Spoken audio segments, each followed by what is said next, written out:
Okay guys, good morning. So update tayo sa biik. Ito po ay 27 days old simula pinanganak. So pansin nyo guys, ang lalakas na kumain. So ito guys, yan, pansin nyo guys, lakas na kumain. Winalay ko po ito ng 22 days old. Emergency walay po. So ganun ako guys kapag medyo may alanganin sa pagpapadidi sa inahin, winawalay ko ng maaga. So emergency walay po yun.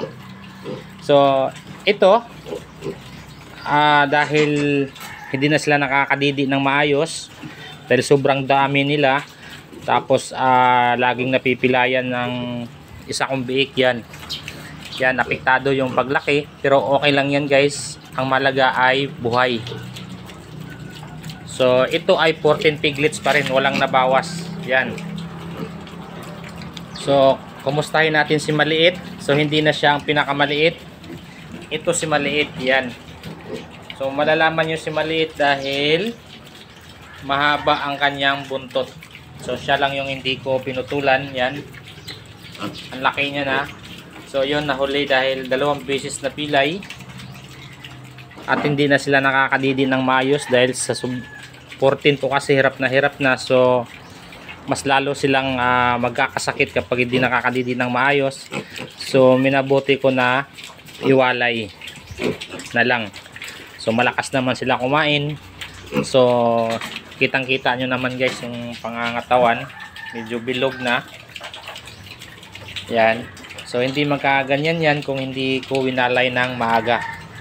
Baka marami pang mapipilayan. So mas minabuti kong winalay na.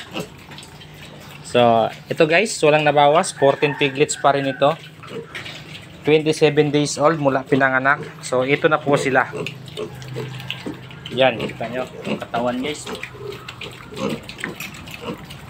So update tayo.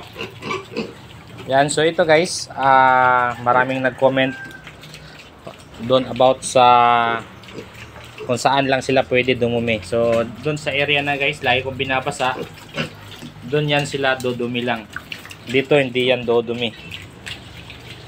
So kailangan din po kapag ginagawa natin yung gusto natin kung saan lang sila pwede dumumi, kailangan malawak din yung area.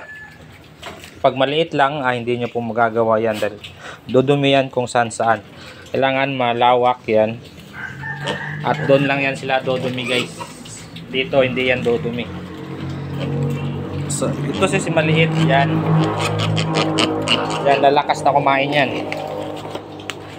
So inawat ko to, winalay 22 days. So ngayon lang ako nakapag-update. Yan. So ang importante guys, malakas na kumain, walang nabawas, healthy.